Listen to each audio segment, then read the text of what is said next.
어서 오소서. 주 하느님 저희를 구원하소서.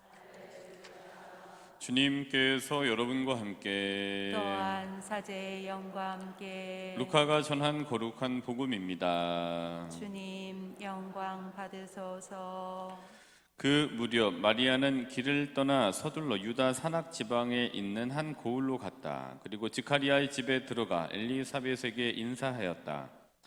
엘리사벳이 마리아의 인사말을 들을 때 그의 태 안에서 아기가 뛰놀았다. 엘리사벳은 성령으로 가득 차 큰 소리로 외쳤다. 당신은 여인들 가운데에서 가장 복되시며 당신 태중의 아기도 복되십니다. 내 주님의 어머니께서 저에게 오시다니 어찌 된 일입니까? 보십시오. 당신의 인사말 소리가 제 귀에 들리자 저의 태 안에서 아기가 즐거워 뛰놀았습니다. 행복하십니다. 주님께서 하신 말씀이 이루어지리라고 믿으신 분. 주님의 말씀입니다. 그리스도님 찬미합니다. 모두 자리에 앉으십시오. 대통령의 독서법이라는 이제 책이 있습니다. 근데 거기 지금은 절판돼서 안 나오는 품절되고 안 나오는 것 같은데, 근데 거기 보면 이제 여러 대통령들, 역대 대통령들이 이제 어떻게 독서를 했냐라는 거를 나름대로 이렇게 요약을 해서 소개해 주는데, 거기서 이제 가장 인상 깊었던 대통령의 독서법은 김대중 대통령께서 하셨던 독서법이 이제 가장 인상이 깊었습니다.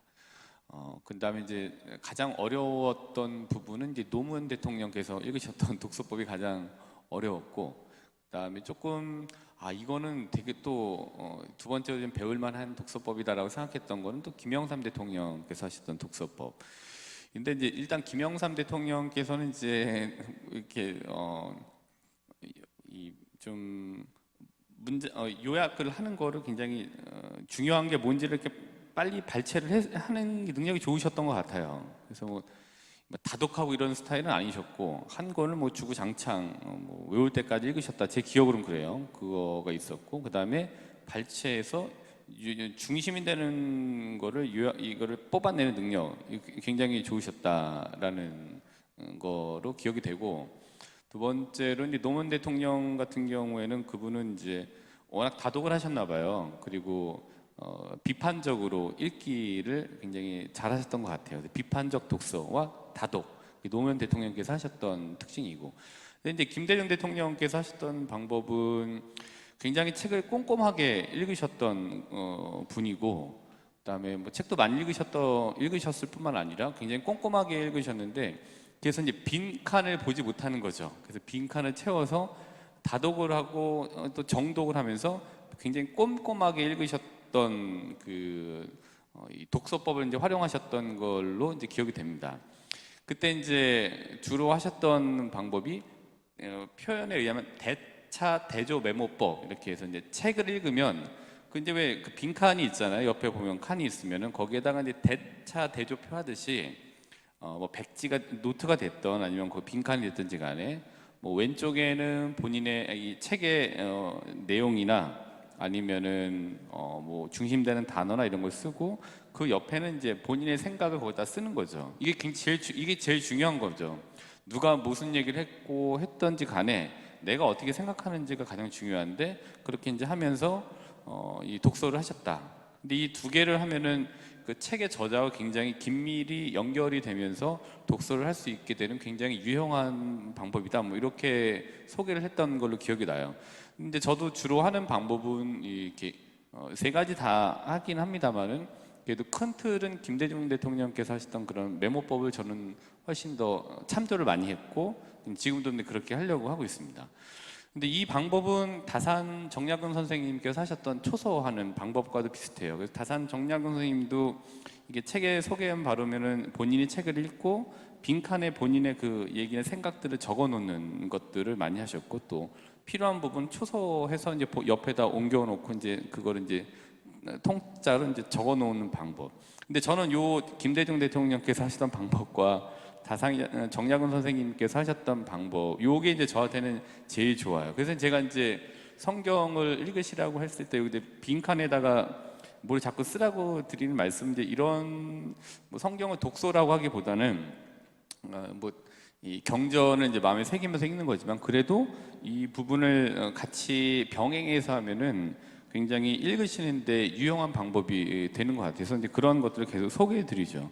저도 지금도 뭐 계속 성경을 읽고 있습니다만 그럼 꼭 그 전에 읽었을 땐 못 봤던 것들이 있으면 꼭 줄을 치고 거기다가 제 생각을 이렇게 꼭 적어 놓습니다. 그러면 나중에 그거를 이렇게 찾아봤을 때 다시 그게 흔히 이야기하면 상기되자 리마인드 되는 게 되죠. 그럼 다시 그랬었구나. 그럼 신기한 거는 그거를 가지고 다시 이제 다른 것과 이제 연결을 이제 시킬 수 있게 되는 그런 것들이 이제 생기게 되죠. 그러면서 이제 이런 이제 독서법을 가지고 하면서 대신 중요한 거는 뜻이 잘 새겨지지 않으면은 뭐 다독도 좋고 뭐 이렇지만 굉장히 성경 같은 경우에는 통짜로 정독을 하는 게 굉장히 필요한 영역이라고 볼 수 있습니다. 경전 같은 경우에는. 그래서 저희가 얘기하기로 독서 백편 의자연 이런 말씀 다 아시잖아요. 글이나 어떤 글을 이 100번 읽게 되면은 그 뜻이 이제 저절로 드러나게 된다라는 게 독서 백편 의자연이잖아요. 성경 말씀도 마찬가지인 것 같아요.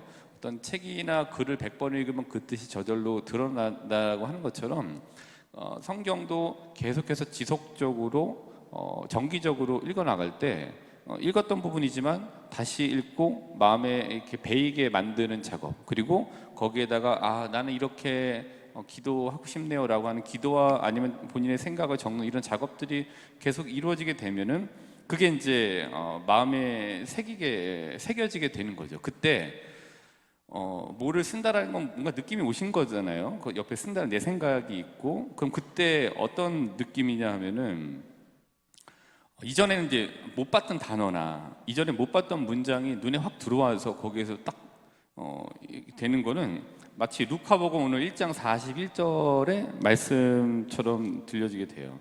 루카복음 1장 41절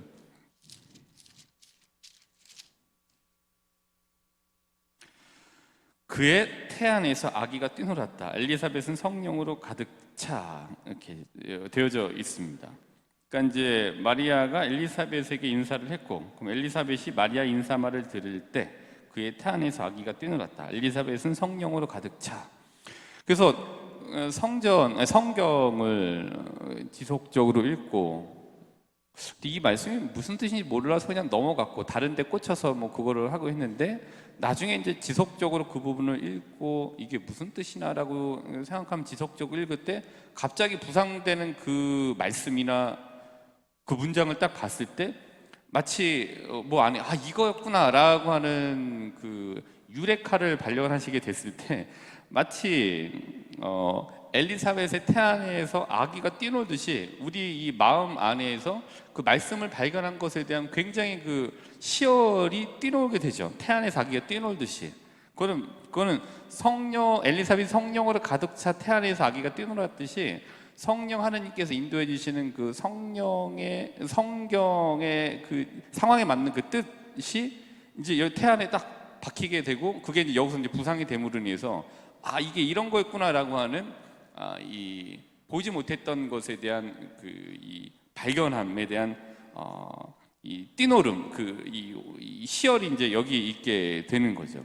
근데 그렇게 해서 이제 읽고 초설을 하기도 하고 메모를 하기도 하고 비교를 해보기도 하고 하면서 이렇게 지속적으로 우리가 뭐 책이 됐던 아니면은 오늘 말씀드리는 성경이 됐든지 간에 이렇게 읽고 발견하게 되면은 그때 희열을 느끼게 되고 그 희열을 느끼게 됐던 말씀은 우리에게 일종의 어떤 확신이 되는 겁니다. 그리고 그 확신을 활용하게 되면 그게 점점 내 현실이 되어 가게 되는 거죠. 그러니까 말씀은 이런 식으로 다가오고 이런 식으로 읽고 이런 식으로 우리 태안에 들어와서 성령 하느님의 감도로 깨닫게 되고 그게 우리에게 희열이 되고 상황에 맞는 그 다음에 그게 확신이 되고 그 확신이 우리의 현실이 점점점 되어가는 거를 체험하게 됩니다. 그게 우리 신앙생활 안에 이제 중심 기둥이 되는 건데 그래서 이렇게 우리가 확신하게 되고 그 확신한 바를 활용해 나가면서 현실이 되어 나가게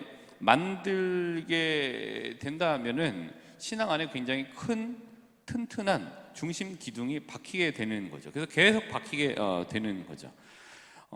오늘 루카복음 1장 45절에 보시면은 주님께서 하신 말씀이 이루어지리라고 믿으신 분 행복하십니다. 주님께서 하신 말씀이 이루어지리라고 믿으신 분, 뭐 이게 있죠. 제가 오늘 간직하고 싶은 말씀, 그래서 초소하고 또다시 이거를 이제 새롭게 발견해서 희열을 갖고 다시 한번 확신하고 이걸 다시 한번 이 현실이 점점 되어가게 만들고자 활용하고자 싶은 이 말씀이에요.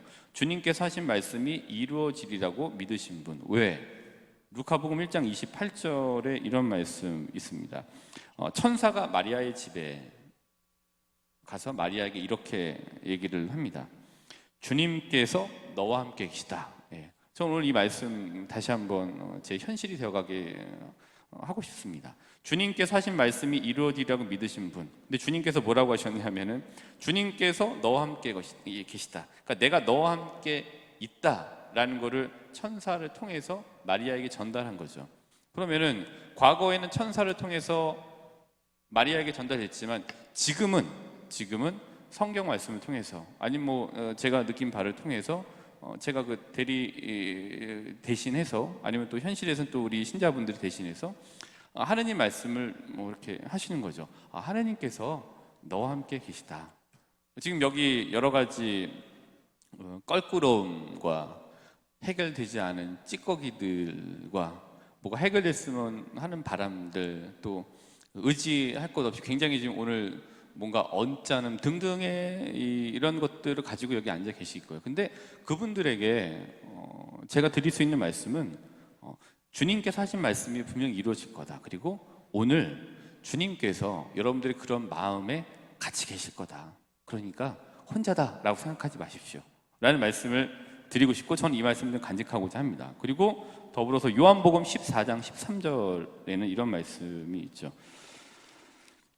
14장 13절 그리고 14절에도 이렇게 굉장히 강조하고 14장에 아주 그냥 뭐 이런 말씀 15장에서도 강조를 하는데 14장 13절 요한복음 너희가 내 이름으로 청하는 것은 무엇이든지 내가 다 이루어 주겠다라는 말씀. 이 말씀 오늘 여기 계신 여러 가지 다양한 좋지 않은 마음적인